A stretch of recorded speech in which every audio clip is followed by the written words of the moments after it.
Welcome back to Carter's in the Car at Night.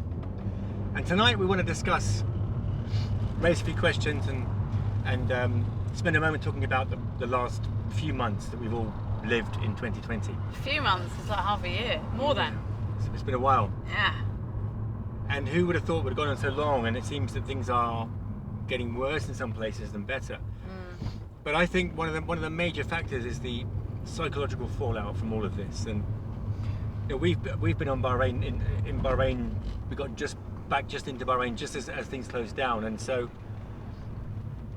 I'm used to traveling a lot. You know, as a musician, in my musician days, I was on the road every month somewhere, meeting new people, engaging with new spaces, and I think it's been probably in that sense the hardest for me of not having that variety of interaction that I would like, that kind of makes me tick. But in other ways, it's set off a lot of creative ideas and projects that will carry us way through COVID-19 and after. So I'm also very grateful. But of course, there's been lots of people who've been far less fortunate than we have. I mean, Bahrain's very safe. The government has done a great job in protecting people from the virus, and also the aftercare for those who get the virus. So we're lucky to live in a country where we've got great medical facilities, great doctors, and a great attitude towards what's going on. The Crown Prince has done an amazing job here in taking care of us. So we're also very lucky to be here. Yeah. But I think the psychological fallout, I mean, my struggles go up and down. This last few days has been I found it quite challenging. The last couple of days, I go to my office every day, do my admin, do some stuff in the office, and I come back and eat, and we live at home, we go home and do the family thing. But for me, going to the office in the past was all about, it was a means to an end. It was going to do admin to communicate with people about concerts. Yeah. And then getting out of the office into the world and doing the thing. And I'm finding now the office thing is becoming a bit too a bit too much. I need to get out of here and do something with people, you know. Yeah. So that's been my personal challenge, and that's how I'm made. I think I'm an ambivert. An ambivert. Yeah, we'll get into that one another day. Yeah.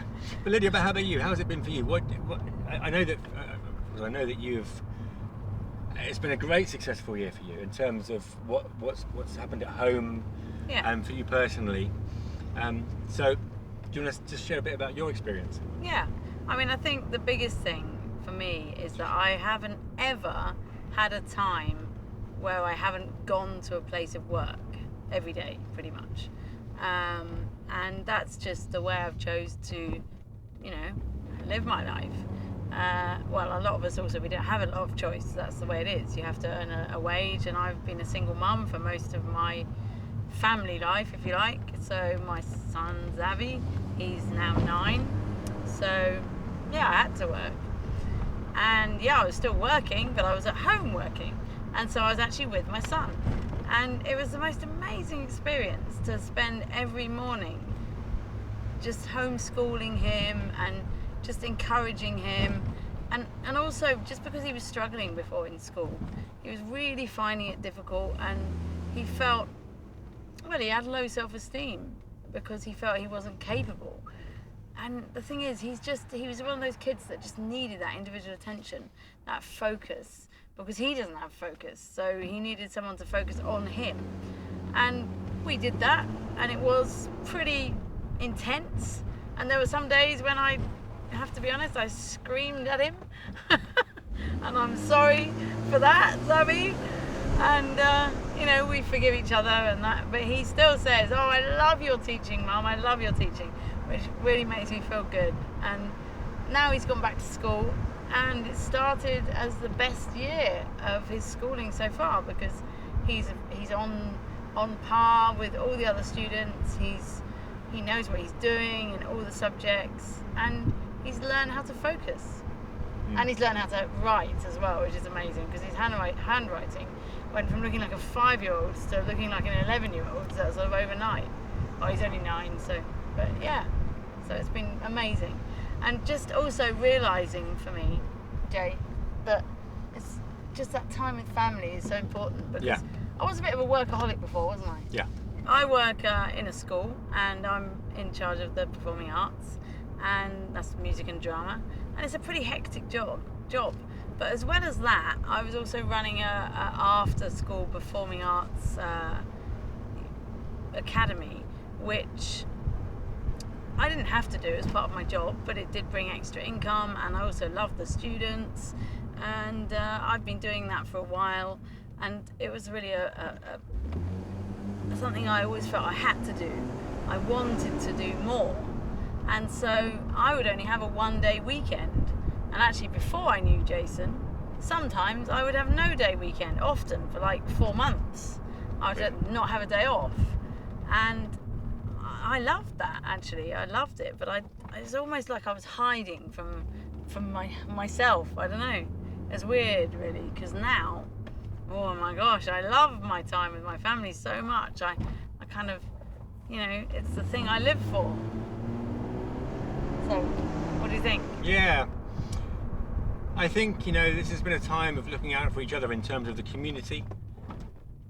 In Bahrain, there's been a few really good initiatives of people taking care of those who have less. And in Bahrain, there are many of those right now.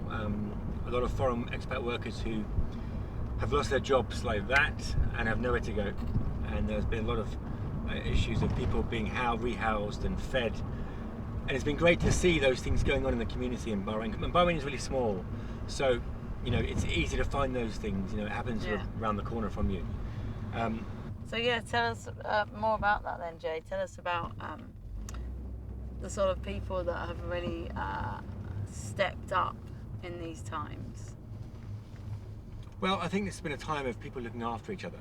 In Bahrain, there's been a few initiatives that I've seen about people helping others with less, especially with food banks, delivering food to their homes. We've got friends who are doing that on a daily basis. Yeah, amazing. Really amazing. And these are people that don't have much either. And so it's been really... But Lulu's also been giving out food vouchers, which has also been really amazing. Have they? Yeah. Lulu being a big supermarket chain in Bahrain, in the Gulf. Yeah, that's amazing. So there is a bit of a feel-good factor, even though it's been frustrating. And I think one of the most important things is that in this time we've realised how important face-to-face contact actually is. So, we've just strived for that. Sorry, we've just, is it strived for? We've just really wanted to get together with friends, and we haven't been able to. So, and now the restrictions are lifting a little bit.